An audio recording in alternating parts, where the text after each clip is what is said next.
65 toss power trap. That might pop wide open, Rats.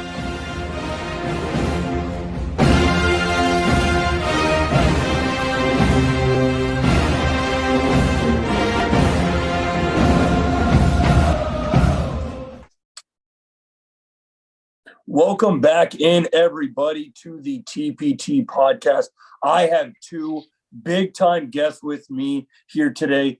Guests of fans that just matched up against each other in the wild card round. I'm here with Mike Tozzi, and I'm also here with Zeriq, lolar. How are you guys doing?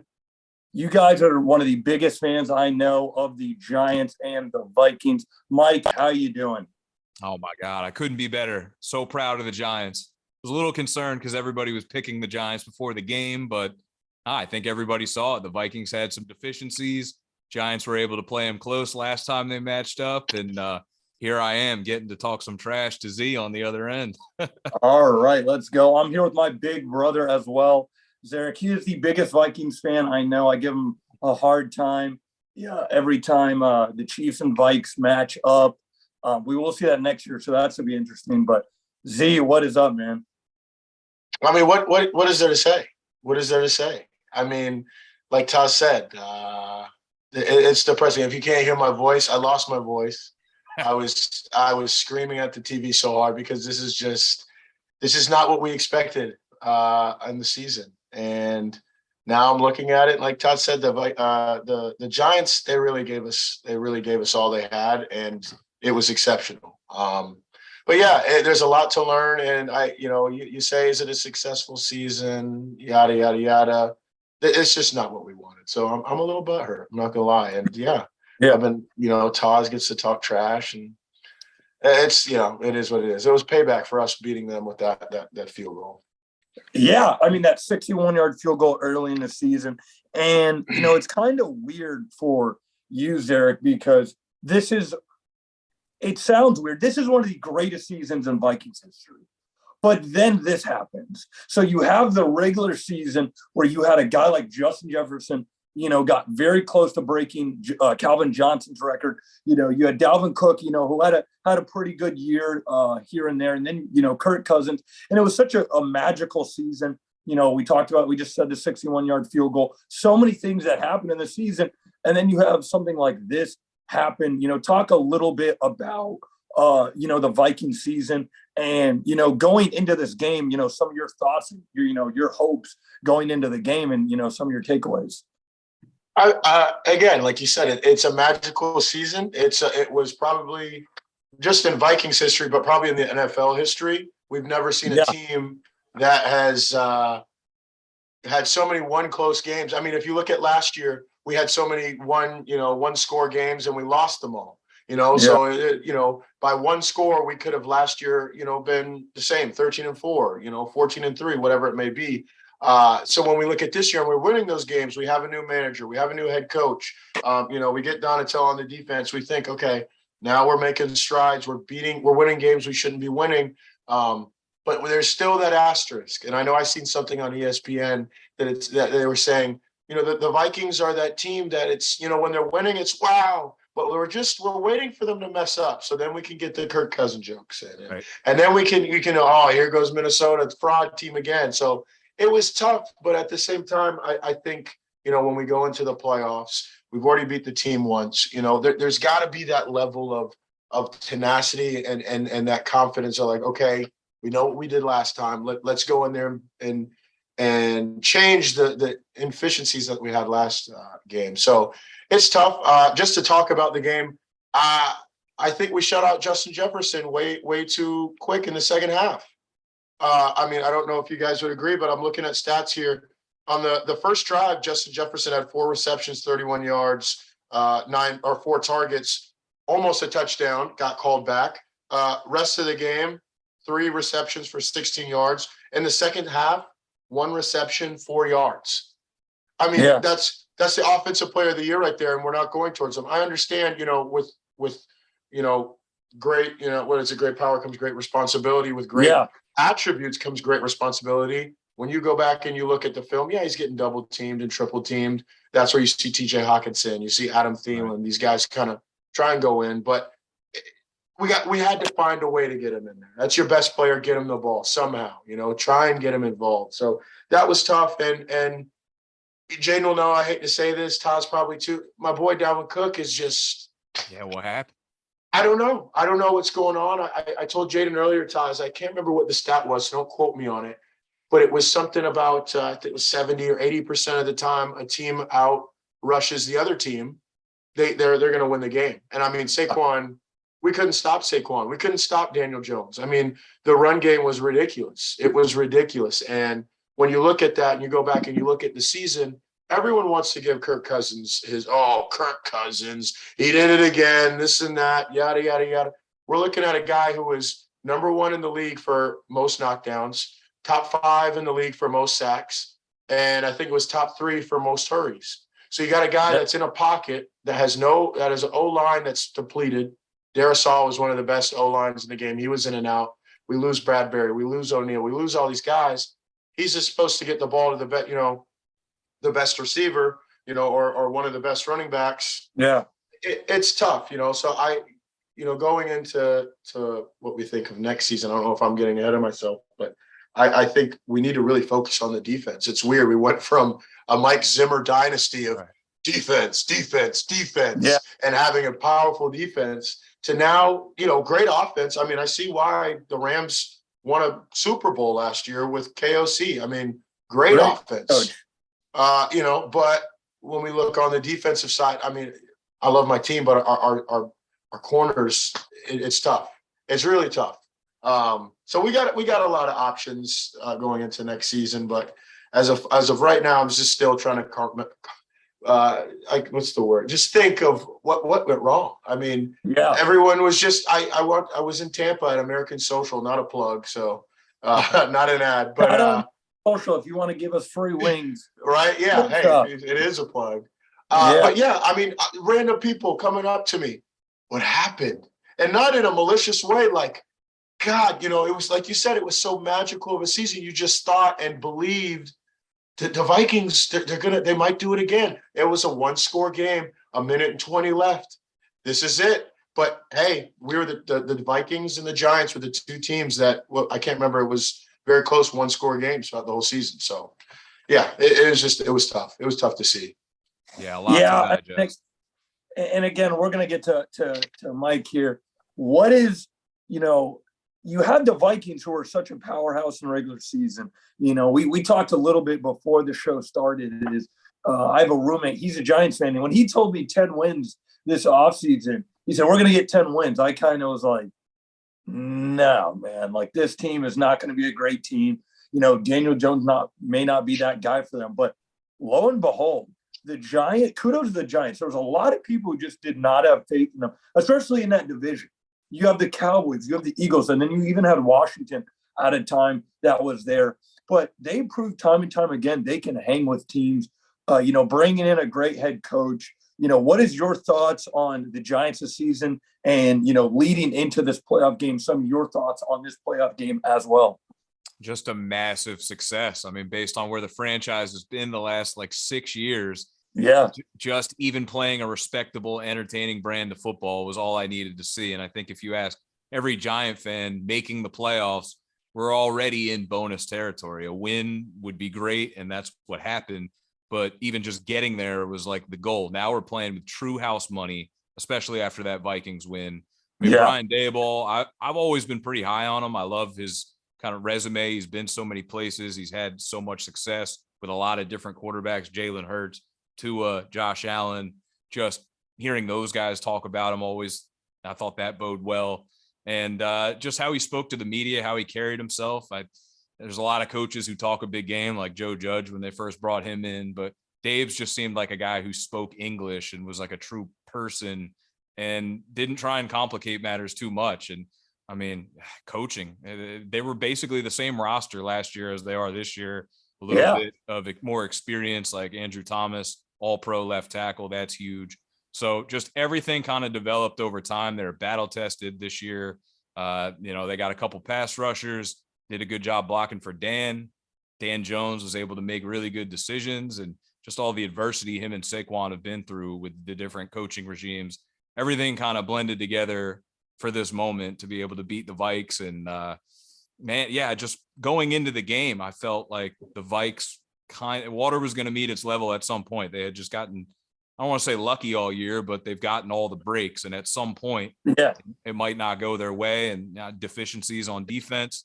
Not to say they're a one-trick pony with Jefferson, but how are they going to respond if Jefferson doesn't have a huge game? And credit Wink Martindale for, playing his zone. At first, I didn't really like it because Hawkinson's getting all these yards, and like Z said, Hawkinson had a very good game. Yeah, that first drive, Jefferson was even making all these catches. I thought he was going to catch 20 balls at that rate, but they made the Vikes play left-handed, and Vikes didn't really have a response. I mean, they scored plenty. You really have to give the Giants offense all the credit.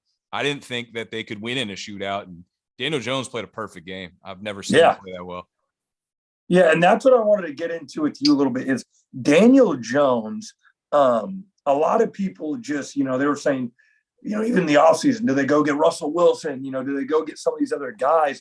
And for him to stay in there, and again, Kirk Cousins is still, a good quarterback. He puts up good numbers. That was a criticism going into this playoff game is, they're going to have to just feed Zeke.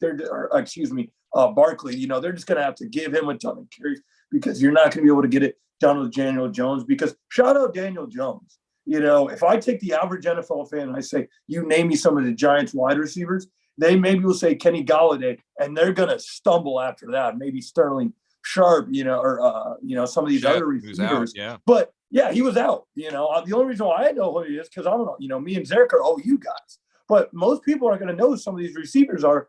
And, the type of game he's had. So talk a little bit about the growth of Daniel Jones this season. And you think that is just a reflection of coaching? Do you think he just tweaked his game? Talk a little bit about that. I mean, I think he's always had talent, but based on how the previous offenses were, just nothing was ever in concert. He never had time. He was never on the same page. The offense didn't have an identity. And, Barkley was injured too, so that doesn't help. To get Saquon back at full strength on a contract year, also a contract year for Daniel Jones, that always helps. But even more importantly, Daboll was just able to simplify everything and allow people to do their job in the, Belichickian terms. And that's what a good coach does. Like from the general manager who they hired, Joe Shane, who hired Daboll, they both come over from Buffalo. They really understand like how the NFL works. And it was just so obvious, even from the get-go. They've never really had a flashy offensive game until this week. That's the best part about it. That's where all the Giant fans are just feeling great right now. But their number one wide receiver, Isaiah Hodgins, brought in from waivers from Buffalo. I mean, what a story. What a story. He cooked Patty Peas when they played him in the regular season. So I felt good about him having a game. And then a Richie James, who's been an afterthought. He's kind of plays a little role. And Darius Slayton, he didn't actually fit the scheme that they were trying to install. So they were shopping him before the season. Yeah. Luckily, no one traded for him because he's become an integral part. And then the tight end, Daniel Bellinger, who they drafted, he was out for a few weeks with an eye injury. He's been a constant all season. So, they don't have a lot of names, but they play as a unit. They play as a team. Everything's been in sync. And, it's about playing your best football at the right time. And I'm getting the chills thinking about it. I don't know if I want to compare them to 07 and 11 Giants, but they beat the Eagles. You never know, especially 11 Giants. That team had no business, being the type of team they did. I think they were like the worst rushing team in the league that season. And, not a lot of people gave them faith, but they got hot and they were healthy. That's the two most important things when you get in the playoffs is, hot and healthy. Look at the Bengals last year. If you get in the playoffs and you have your team, because, everyone's beat up right now. So if your team's the most healthy and they're playing good football, that goes a long way. So we're about to get into the divisional round of toss and what's ahead for the Vikings with Zeriq coming up right after this. All right, so we'll pause real quick. All right, we are back, everyone. We're here with Toz and Zeriq. We're talking about the AFC and the NFC. We're also going to be talking right now about what's in store for the Vikings and what's ahead in the divisional round for the Giants. I know Zeriq brought a little bit of analysis on what the Vikings need to do. So, Zeriq, I got some questions for you. Again, you touched on some of the problems for the Vikings right now. And there are some things that could happen with the Vikings. Kirk Cousins, great season, great quarterback, but it just seems like there's some hurdles for him to get it done in the playoffs. Kind of reminds me of an Alex Smith guy, can win, but can never quite get over the hump. We know the QB carousel is like big thing every year. Do you think that they maybe take a look at a guy in, maybe the third or fourth round? You got tons of quarterbacks in this round. Will Levis, those are some of the names, some of the guys that could drop in those type of rounds. You even got guys like Richardson from the University of Florida, who's a very good player. He could have to sit behind for a year, and Kirk is still the quarterback. You also got a guy like Thielen and Dalvin Cook, you mentioned. Those guys have been on the nucleus of the team for a while, especially Thielen. He is Minnesota. Like when you think of the Vikings, he's from that area. So what are some of your thoughts going into the offseason now? I know it's hard to talk about after the loss. So what is some of your thoughts that the Vikings got to do? Well, like I touched on, I think defense we need to focus on. I mean, we could talk about the quarterback thing in a second, but when you go back and you look at our team, clearly offense wasn't really our bad situation. It's like I think we could get a couple pieces offensively to help Justin Jefferson out because, like Todd says, what are you going to do when Justin Jefferson's I just looked at the replay of the final drive or final play or final drive, I guess you could say, and they had a safety sitting there back on Justin Jefferson, and they had two guys so he was pretty much getting triple teamed, respectively. Who are you going to get it to, at that point? But so like I said, I think I've seen this quote right here. The Vikings are the only team in the Super Bowl era to complete at least 80% of their passes with no turnovers and no sacks allowed and still lose. NFL teams have been 47-0 in the Super Bowl era when doing all of that in a game before yesterday. Wow. That's offensively. So when you look at that, you go, we want to give Kirk Cousins it's Kirk Cousins. He's the guy that we can blame all of our issues on. And but when I'm looking at 31 for 39, 273, 2 touchdowns, a QBR of 85 compared to, Daniel Jones had a great game, 24 for 35, 301, a QBR of 81. I go, oh wow, Kirk actually didn't have a bad game, so yeah, exactly. But even if you look at those numbers and you didn't see the box score just off the QB alone, you would maybe think the Vikings took that game. 100%. And so I think we need to, we got Danielle Hunter, who's been our guy for a little bit, but he's getting up there in age and he's kind of at the point where he could be worth a lot, but he could be worth a lot to kind of say, let go. We got Zendarius Smith. That's another guy who did well for us, but towards the end of the season, you did kind of see him kind of fall off a little bit. But I think we're really hurting at the cornerback position. That's no secret to anybody.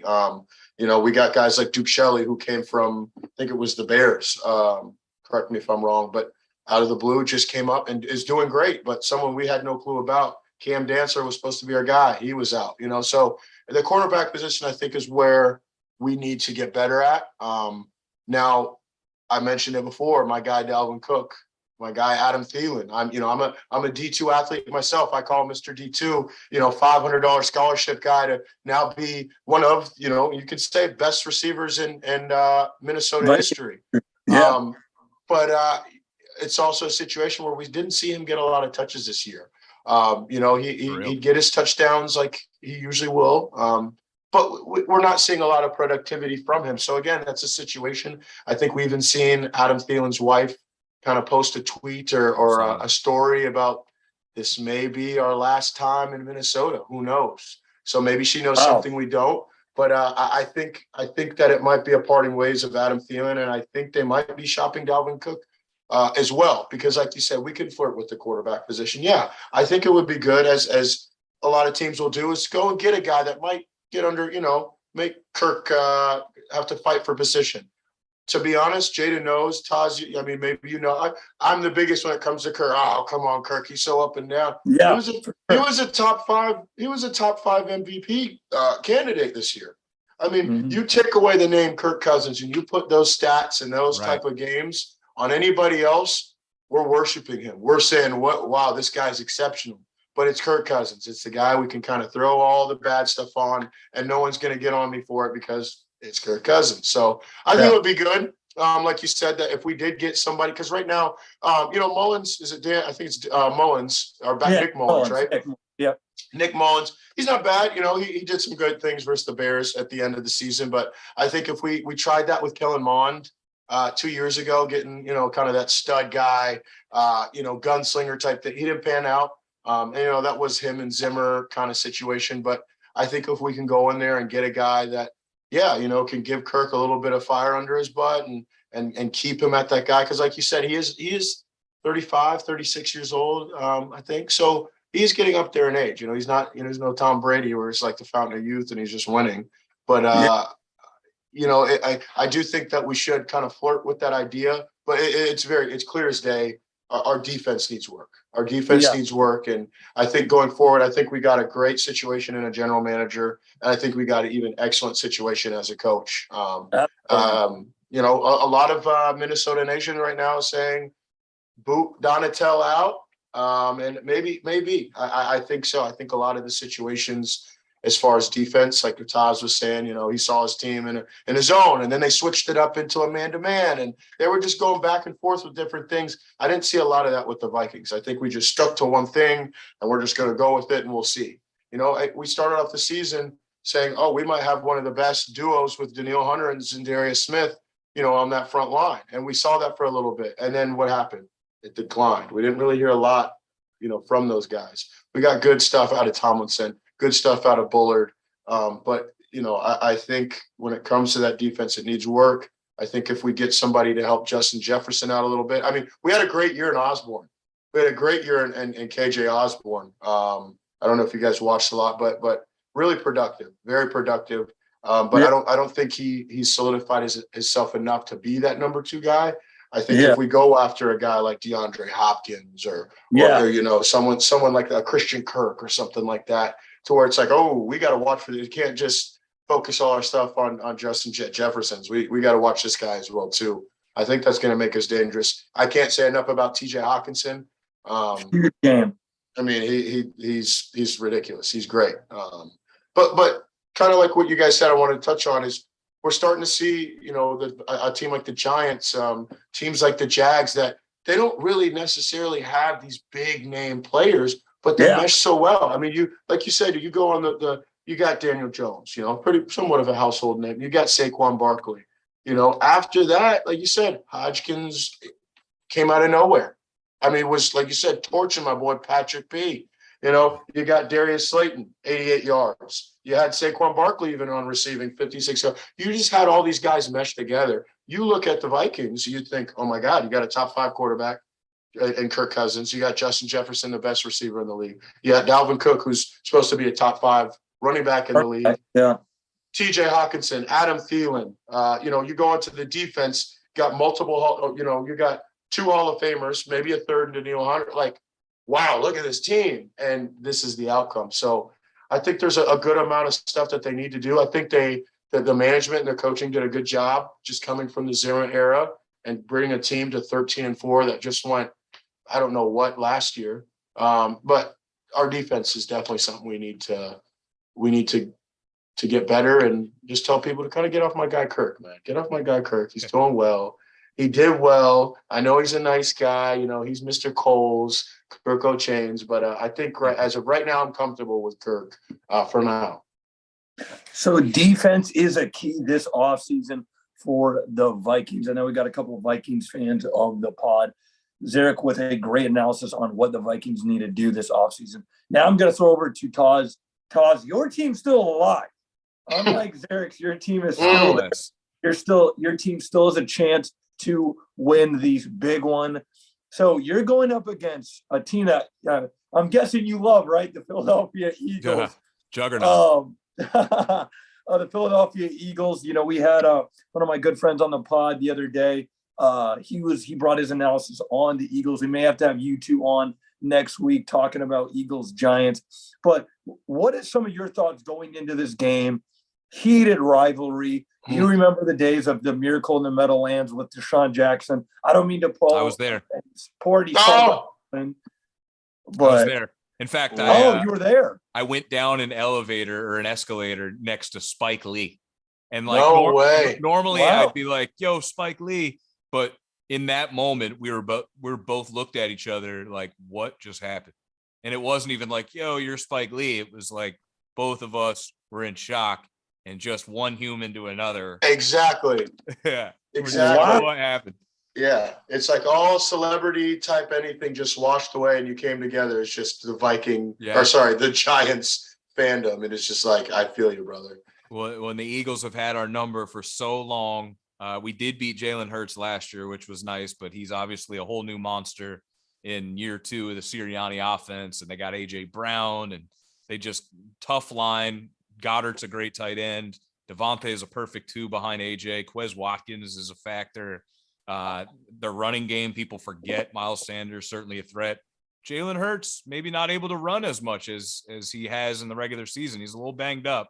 But going even just thinking about Z talking about his Vikes, this time of year, it's about all 3 phases. Like you got to do your thing on special teams, defense, and offense. And the reason I have some hope for this Eagles game is, I mean, house money, all the pressure's on the Eagles. They were sitting home last week while the Giants got to kind of find out what they're made of in Minnesota.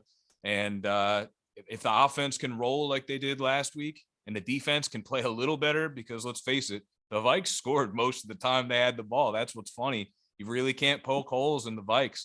I think they need to address that defense, and Dalvin Cook needs to get some more tread on the tires or something. He needs a burst. He kind of lost that burst. He kept slipping. He kept falling down. Yeah. No, and I'll take it from the Giants' point of view. The Eagles, they know how to play. They're so well coached. They have this system all put together. Can't sleep on their defense. Former Giant James Bradbury at one corner, big play Slay at the other. Yeah. They got the home field advantage. They're scary. I mean, they are so scary. But because of what I just saw from the Giants, because it's hard to beat a team 3 times, Giants got smacked in the regular season. First time they played them at home. And then they lost kind of with their JV squad out there in the final week while the Eagles had something to play for. So there are some things kind of lining up to where I want to believe this team has some 07-11 Giants vibes in them.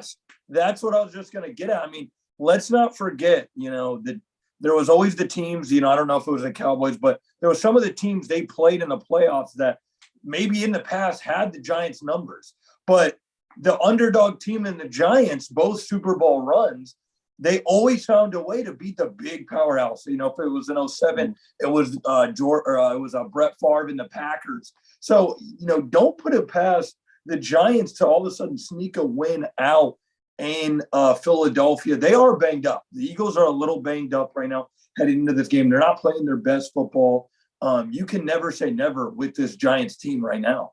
No, not at all. Not at all. And we're also seeing, I mean, even though, it's my Vikings, it's not, but it's like technically, the Giants were an underdog. They were the underdog. They're the 6th seed, and the 6th seed came out victorious. Now all of a sudden we're seeing the Jags, even though, it's like, the seeding, like the Jags, come on, it's Justin Herbert and company. You think that the Chargers were going to handle them easily. Jags came out. Even though the Bengals won yesterday, we seen a beat-up Ravens team almost come back and beat the Bengals. So, yeah. It's a situation where it's like you got to have all 3, like Todd said. But also, the Eagles have proven to us that they still can lose at full health. I mean, let's not forget the Commanders going in there and beating the Eagles, with a Taylor Heineke coming in there and beating the Eagles. So, even though they're the juggernaut that we say, there's still some situations where, I think the Giants can go and take away. And it's not like the Giants don't, their defense doesn't play against a running QB every single day at practice. I mean, Daniel Jones is just as, I'm not saying he's more of a rusher than Hurts, but just as much. He's got the legs on him, and he's got a great arm. So I don't think it'll be something that they see that, like you said, they've already played him twice. It's hard to beat a team 3 times. It really, especially in the playoffs. That's what I'm hoping for. I mean, the one thing about the Vikings offense, as talented as it was, you kind of know exactly what they need to do to win. Mm-hmm. The Eagles are like an amoeba. Like they can RPO it to Sanders. Hurts can keep it. Now, again, I'm hoping Hurts isn't 100%. That might make them a little bit more 2-dimensional as opposed to 3 and 4D. But the fact that they have that option, RPO style, And then, I mean, A.J. Brown, Devontae Smith, and Dallas Goedert, that's as good of a 2 wide receiver, tight end combination as there is in the game. Absolutely. Yeah. It's going to be a tough task for the Giants this upcoming Sunday. We're going to go into our final segment here. We're going to get into a little bit of the Chiefs and the AFC and then the rest of the NFC and what's going to happen in the Super Bowl. We're going to get these two guys Super Bowl picks after this in our final segment of the TPT podcast. All right, everybody, we are back on the TPT podcast. Going to get these guys final thoughts on the AFC and the NFC and their Super Bowl picks. So, Taz, I'll start with you. I don't know how much closely you watch the AFC.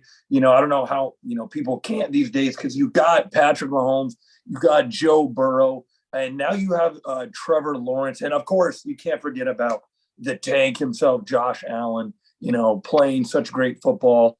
The state of football right now with QBs is absolutely insane, especially on the AFC side.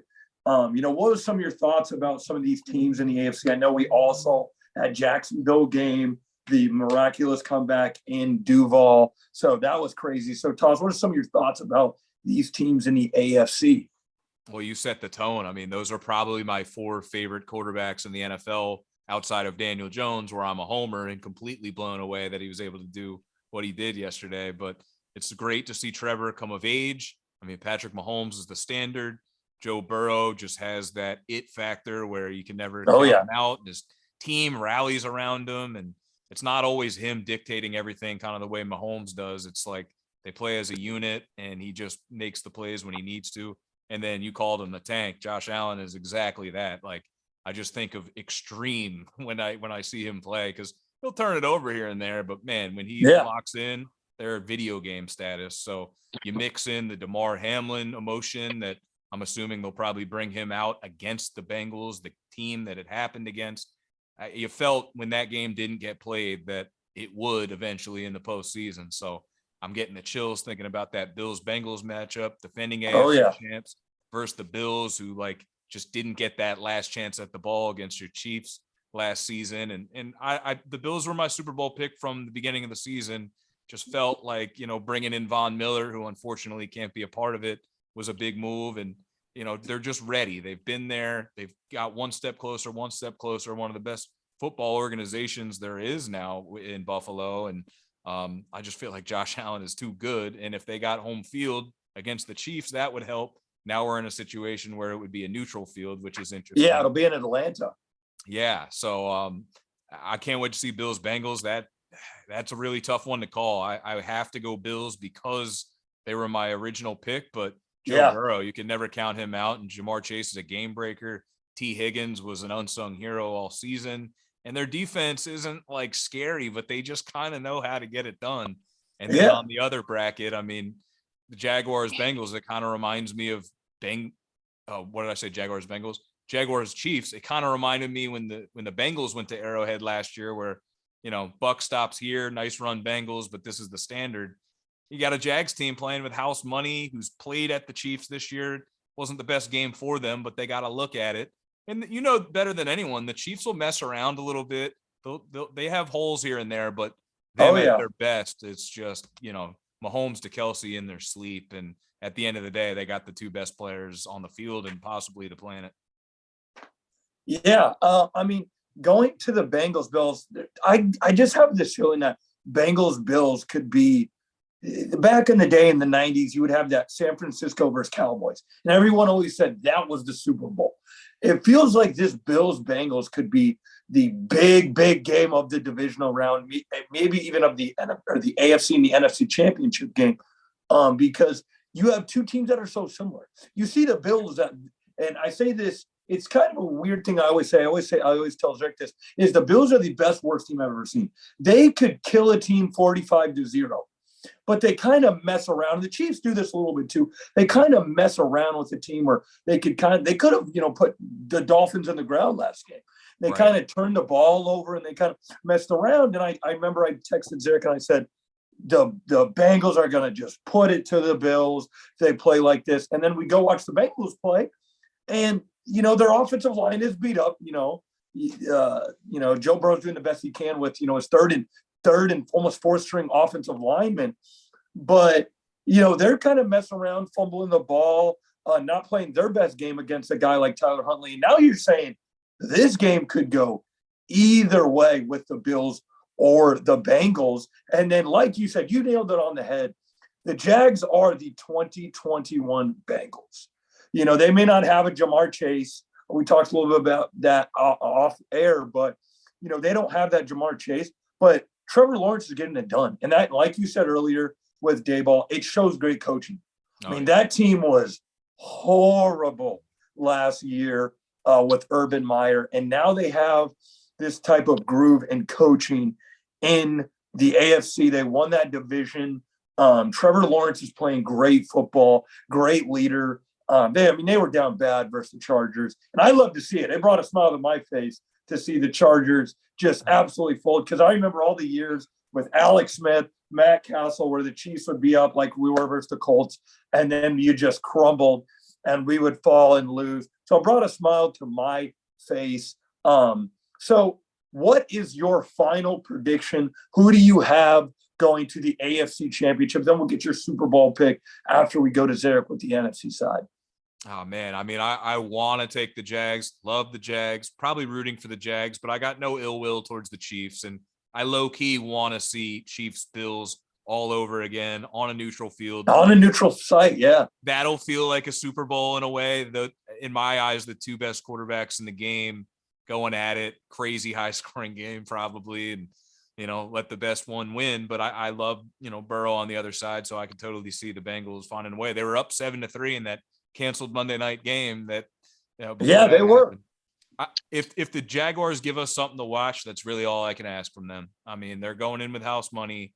I love what I've seen from Christian Kirk, Zay Jones, Evan Ingram, Etienne.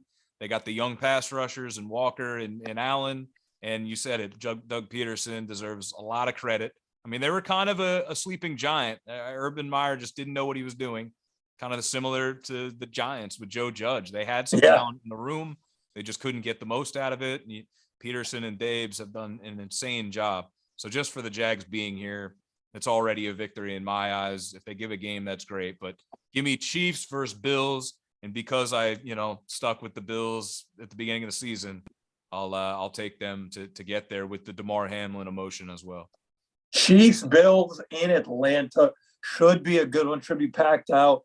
It's kind of in between both of these states, so we'll see what it's like there. It's supposed to technically be a Chiefs home game, but you could see a lot of Bills fans there. It could feel like a Super Bowl matchup. Now we're going to head it over to Zeriq on the NFC side.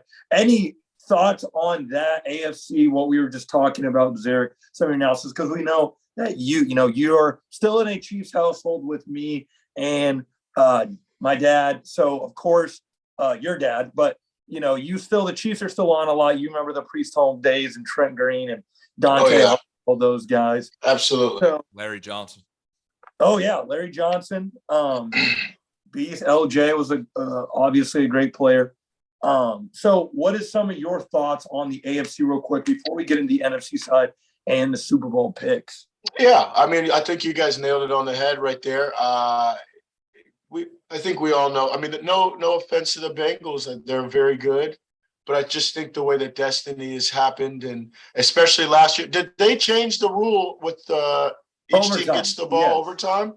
Yes. I think destiny is saying, "Hey, we're going to replay this back. We're going to actually get some answers."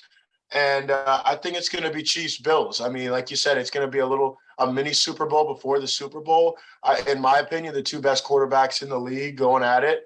And like you said, the DeMar Hamlin thing. That's, you got to think they're playing for so much more than just a Super Bowl now. Even though he's doing well and whatnot. Their brother's not able to be with them, and all that emotion's got to be in those games. So I'm definitely going to have to agree. A Chiefs Bills and yeah, you know what? I got to think that the Chiefs come out on top on that one. I would normally say, the Bills are good, but just Patrick Mahomes, like you said, when they're on, they're on. There's been some spots and holes, like Toss said. I mean, I've been watching games with Jaden and my dad live where they barely beat Houston, and they lose to a Colts team, where it's just like they're so much better than that. But they got a good core going into the playoffs that have been there, and then they have this stud named Jerick McKinnon that just decided to be the best player. Yeah, a former Viking. He's playing out of his mind. So and Rutgers' own Isaiah Pacheco. Yeah, and Pacheco, who's a little bulldog running in out of places. But I think it's going to go Bills Chiefs in the AFC Championship. Now on to the NFC. That one's crazy because we keep forgetting about good old Mr. GOAT Tommy B and the magic that he has left in his pocket. I know we talk about the team and its up and downs, but it's Tommy B. It's Thomas Edward Brady. He showed us time and time again that he just finds a way. And sometimes we scratch our head going, what? I mean, the year they beat the Chiefs in the Super Bowl, does anyone not remember, like, the first half of the season, they were awful. Right. People were, Brady's done. It was Belichick. We finally got the answer. Sure. Was it Brady or was it Belichick? And Brady said, no, you're going to see what's going to happen. And he won a Super Bowl. So, I don't think he's going to go all the way, but we can't forget about Mr. Thomas Brady over there. I think that it's going to go Eagles. Sorry, Taz. I love. It's understandable. I would love if the Giants beat the Eagles because that's saying a lot because Zeriq, he may not hate the Eagles, but he remembers, I like to call it the NFC Championship Go Birds game where he had the fan going, Go Birds. Oh, man. So that's still 2017, awesome. Man. That 2017, that was another destiny moment. I mean, you have the Minnesota Miracle. We go into to play the Eagles. The Super Bowl's in US Bank. What more could you ask for? And the Eagles come in and they said, we're your daddy. And it was quite literally that. Like I told Jaden, we're all Oklahoma boys. We love Jalen Hurts. I love it. If the Eagles made it to the Super, I'd wear a Jalen Hurts jersey if it was Oklahoma. I love Jalen Hurts, but the Eagles are just they're on fire this year. They're good. Jalen Hurts is very good, and I think also the other juggernaut that just came out of the abyss is the 49ers. Oh yeah, I think it's going to be Eagles 49ers, and Brock Purdy just not afraid. Rookie QB. I think that's going to be another, we talk about that Bills Chiefs just because of, we got to pretty much a Rodgers Brady type game with Josh Allen and Patrick. That's solidified.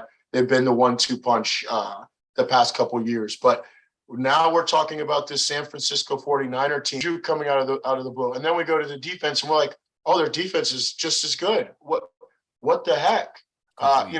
They're complete. They're complete. So I think it's going to be the two conference championships are going to be very, very good football. And I think whatever Super Bowl we get, I don't know if you want me to say my prediction, but I think we're going to have a really, really good Super Bowl and not have to worry about a 2020 or 2021 Super Bowl with the Patriots and Rams, where it was just completely, that was abysmal. It was so sad. So sad. It really was. There we go. The 2018 Super Bowl is what you're 2018? About. Yeah. And that was horrible. You had the Rams and Patriots. But speaking of the Super Bowl, we're going to get your guys' final takes here, and then we're going to head out of here. Who do you have winning the Super Bowl? What is some of the storylines that's going to be coming out of that game? We'll start with Toss first and then head back to Zeriq on the final thoughts of this episode of the TPT podcast.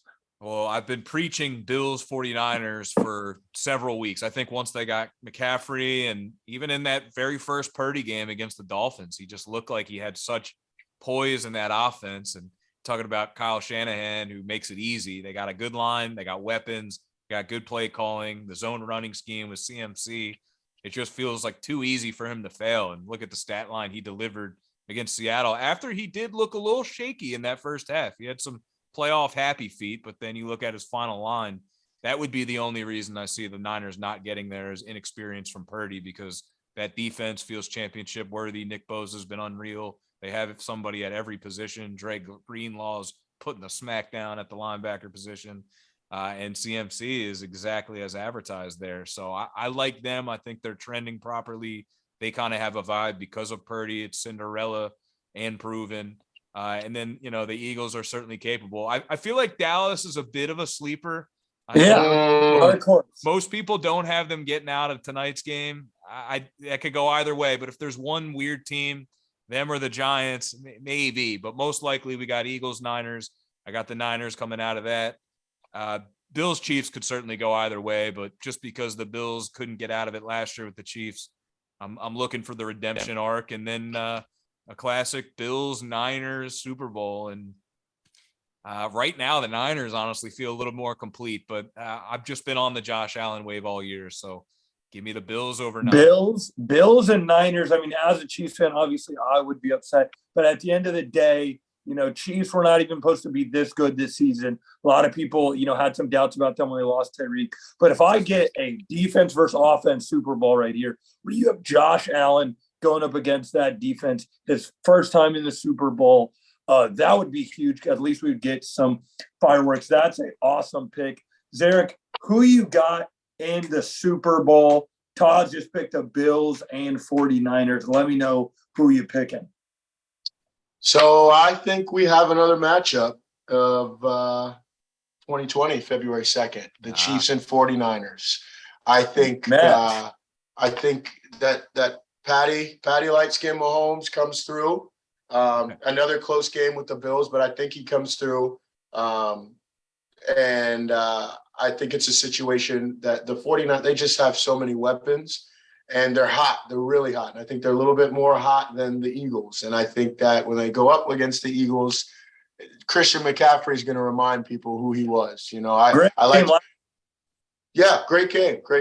I would say I grew up a closet fan of the Chiefs, but I gradually became a Panther fan living in Charlotte for so long. So I'd say I'm a closet Panther fan and grew up in my college years watching the Panthers because that's all they had on and going to the games. That 2015 Panther team. Yeah, seeing Cam Newton and whatnot. But being around Christian and seeing him and even having the chance to interview him when I worked at ESPN Radio, I mean, great guy. And he's a hard worker. I mean, you hear stories about him. He's one of the hardest workers, And I think that he was that person that they were right there and they got him over. And now it's just cruise sailing.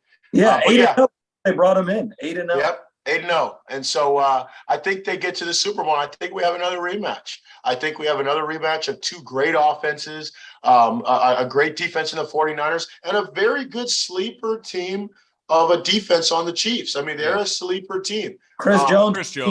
Yeah, I mean, that's all you can say. Yeah. So and Jaden will love this answer, but I think the Chiefs are going to win it this year, man. Patrick Mahomes is that guy, and Travis Kelce is also that guy. We haven't mentioned him on this yet, and I think that's very disrespectful because he's unreal. I mean, Travis Kelce is that dude. I didn't name him by name, but I said maybe the best two players on the planet. Yes, you did. Yeah, there you go. You did. But yeah, he's unreal. And when you got Jerick McKinnon, like you said, Pacheco. My boy Clyde, had him on my fantasy this year. He didn't do too hot, but my boy Clyde's on there as well with a little bit of experience, even though I know he's hurt and been in and out. But I got the Chiefs in the Super Bowl in Arizona, beating the 49ers. It'll be a happy day in the Lolar household, I'll tell you that much. And me still mourning my Vikings losing to Toz's Giants. So I didn't talk too much smack. You did it. And I appreciate that because my phone here, you would have thought that you can't see it, but everyone was my best friend as much as my phone was red. What happened? Yeah, I mean, my Giants could get smacked up by my biggest arch rival this week. So it's like, I'm staying humble. Even if they beat the Eagles, it's just, I'm staying humble until they're raising the trophy at the end. And it's very slim chance, but just to even have that, be able to dream of it is kind of hilarious and awesome. And this was a lot of fun, guys. I'd be down to do these throughout the playoffs if you guys are able to. Absolutely. Definitely going to have you guys on again. So Todd has the 49ers and the Bills. Zeriq pleased everyone on the TPT podcast today. He went with the Kansas City Chiefs. I did. Niners, a vengeance game. George Kittle said it. They're going to be back there. They're going to see the Chiefs in the Super Bowl again. That could be absolutely fireworks. Travis Kelce, George Kittle, that defensive line for the Chiefs, that defensive line for the 49ers. I'm going to let you guys have your time to plug whatever you need to plug. Zeriq, tell people, we know you're on Twitter. You post stuff all the time. Sometimes hot takes. I see them. Don't act like you don't. Hot takes. Always. We know you're active on the Gram and Twitter and some of your other things. Anything you want to plug for the people right now? Yeah. I mean, if you want to, I call myself a Minnesota Viking connoisseur, and sometimes connoisseurs can be biased. I have my hot takes, and I love my hot takes because it gets the people going. But on Twitter, Zeriq Lolar 44 at Zeriq Lolar 44. Yeah, it's all just Viking sports, any sport. You know, I'm a basketball guy as well, so follow me on that. I mean, my Instagram is Zebo_44, but unless you want to just see a really good-looking guy posting pictures with him and his fiance. You're not going to get more sports stuff out of that. But yeah, follow me on Twitter. I appreciate you having me on, Jaden. Of course. Todd, we're going to head over to you. We know you have the show, The Zone, on 96.9 The Game. Tell us a little bit about that and some of the other places we can reach you. Yeah, I'm on In the Zone with Brandon Kravitz on 96.9 The Game in the Orlando area. You can also find it on the iHeartRadio app. Just type in the Zone. We have on-demand shows, which is the entire show, and then best of the best segments. And I'll post some of those blogs on the Twitter waves and the Facebook waves. And then if you want to follow me on Instagram or Twitter at Tozzcast, TOZZ cast. And I just followed Zeriq actually on Twitter. I didn't did you really? Yeah, awesome. I've been staying kind of low key, but then I erupted during the Giants game and kind of live tweeted it yesterday. So love it. Find some of our best segments via retweet on the Twitter waves. Awesome. You made a good point. I should, with my weird name, it's ZERIQLOLAR 44, and that's for Twitter. Didn't think to do that. That is how you can find some of these guys. They did an awesome job. We're definitely going to have them back on. We know Zeriq's team sadly had an early exit, but we're still going to have his great analysis on there. We know he knows his Chiefs as well. You know, like he said, he's a closet Chiefs fan. So he knows that roster front to back because if the Vikings aren't on, he's watching those Kansas City Chiefs. And Taz, of course, he knows the game front to back. He knows the Giants and all of the NFL. So we may have to have you guys on next week for the AFC Championship game and the NFC Championship game. We're going to head out of here, guys. Thank you for joining. Thanks for watching. Make sure you guys hit that notification bell, follow us on all social media, and check out our videos each week.